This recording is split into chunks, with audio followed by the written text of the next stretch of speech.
வீட்டில் இருக்கிற இன்க்ரீடியன்ட்ஸ் வச்சு கீ இல்லாமல் வெறும் ஆயிலே சூப்பராக ஒரு பாயசம் செஞ்சுக்கலாங்க. அதெல்லாம் முந்திரி, வறுத்த முந்திரி எல்லாம் போட்டுக்கலாம். பாருங்க, நல்லா இப்படி ப்ரௌன் ஆகிற வரைக்கும் வறுத்துக்குங்க. இப்போ எனக்கு ஸ்வீட் சாப்பிட்ணும் போல் இருந்துச்சு, அதனால தான் இந்த ரெசிபி செஞ்சுன்னு இருக்கிறேன். இந்த மாதிரி கோல்டன் ப்ரௌனாக ஃப்ரை ஆனதும் பால் ஊற்றிக்கிங்க. ஹை ஃப்ளேமில் வச்சுட்டு பாயில் ஆகட்டும். சுகர் போட்டுக்கலாம். நான் ப்ரௌன் சுகர் தான் போடுறேன்.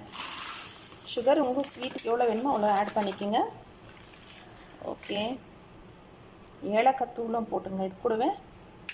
இது வரைக்கும் ஸ்னேஹாஸ் குக்கிங் டைரி சப்ஸ்கிரைப் பண்ணலன்னா இப்போ சப்ஸ்கிரைப் பண்ணுங்க ஃப்ரெண்ட்ஸ். சேமியா, இந்த பால், சுகரு, ஏலக்காய் பவுடரில் நல்லா பாயில் ஆகட்டும். சேமியா பாயில் ஆகிடுச்சு பாருங்கள், நல்லா வெந்துடுச்சு சேமியா. இதை எடுத்துடலாம். ஸ்டவ் மேலேருந்து இதில் வச்சுட்டு ஆயில் ஊற்றிக்கலாம். ஆயில் இல்லைன்னா கீ ஊற்றிக்கிங்க. நான் ஆயில் தான் ஊற்றிருக்கேன். ஒரு கைப்பிடி அளவு கேஷ்யூ நட்டு, ட்ரை கிரேப்ஸ் போட்டுங்க. ப்ளம்ஸ், முந்திரி போட்டு இது ஃப்ரை ஆகட்டும். ஃப்ரை ஆகிடுச்சுங்க.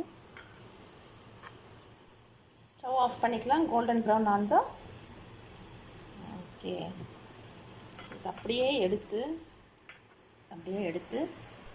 நம்ம செஞ்சு வச்சுருக்க சேமியாவில் ஊற்றிக்கலாம். பால், சுகரு, ஏலக்காய் பொடி போட்டு வச்ச சேமியாவில் போட்டுக்கலாம். சூப்பராக நம்மளுக்கு ஸ்வீட் ரெடி ஆகிடுச்சு ஃப்ரெண்ட்ஸ் கொஞ்சம் நேரத்துலேயே.